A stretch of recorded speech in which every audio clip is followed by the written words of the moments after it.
Doakan yang baik-baik, perjalanan lancar, mabrur insyaAllah. Okay, so sekarang dekat KLIA. Kita hantar Umi Abah pergi umrah pertama kali.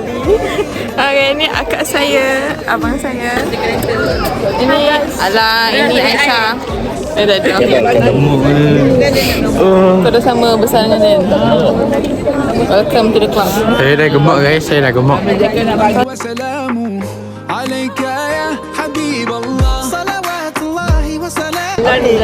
Semua ada. Negatif ada, positif ada, semua ada. Semoga Allah memudahkan segala-galanya.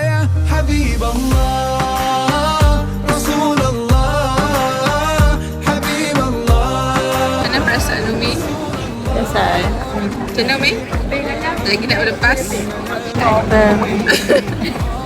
Ya, semoga berlepas dan selamat sampai.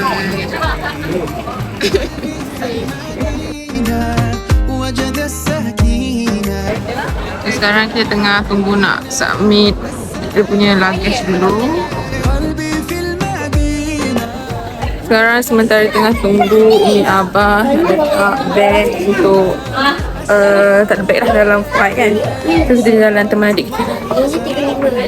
عليك يا رسول الله صلوات الله وسلامه عليك يا حبيب الله صلوات الله وسلامه عليك يا رسول الله صلوات الله وسلامه عليك يا حبيب الله رسول الله حبيب الله رسول الله.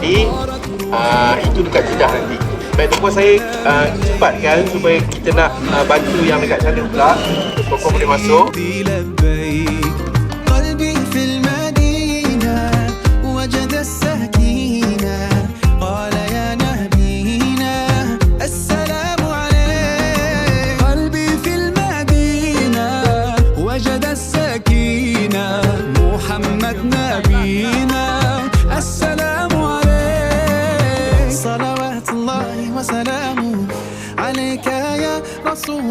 صلوات الله وسلامه عليك يا حبيب الله صلوات الله وسلامه عليك يا رسول الله صلوات الله وسلامه عليك يا حبيب الله رسول الله حبيب الله رسول الله طارت روحي حبا في المنام إليك رام كل